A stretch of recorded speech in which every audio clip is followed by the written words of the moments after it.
Let's take a look at how to solve a CAPTCHA using the 2Captcha service API.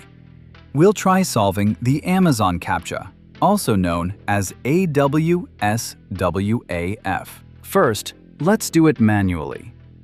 To do this, we need to interpret the image and complete the challenge, in this case by moving the slider. After moving the slider, we click Confirm and verify the result.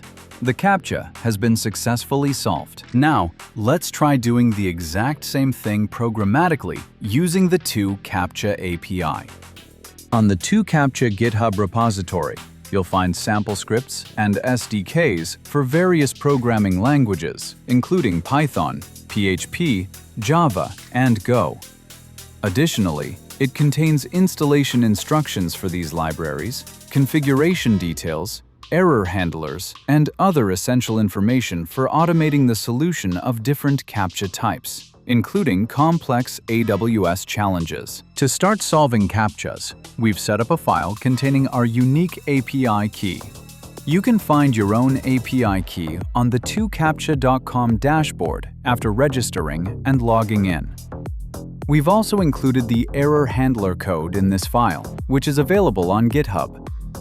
For a more stable solving process, we highly recommend using a proxy. In this same file, you'll need to pass your proxy details to the 2Captcha servers: IP, port, login, and password. To bypass the Amazon CAPTCHA, we've prepared files containing the URL of the page where the CAPTCHA is located. Unlike standard CAPTCHAs, here we need to extract a specific set of data.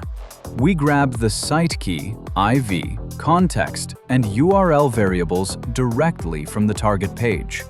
These are the required AWS parameters that must be sent to the 2Captcha service to get a valid response.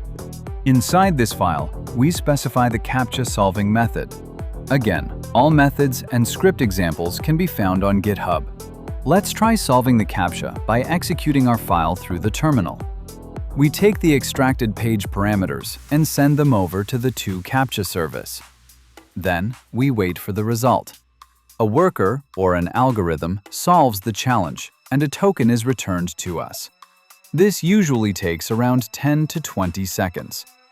And there we have it. We've received our response, which is the solution to our CAPTCHA. This is the response token that we need to copy and inject back into the web page hosting the CAPTCHA. To do this, you either need to find the corresponding hidden field in the page's source code and make it visible so you can paste the token, or pass the token directly alongside your request.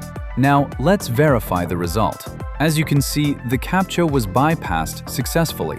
All the detailed information and API links can be found in the description below.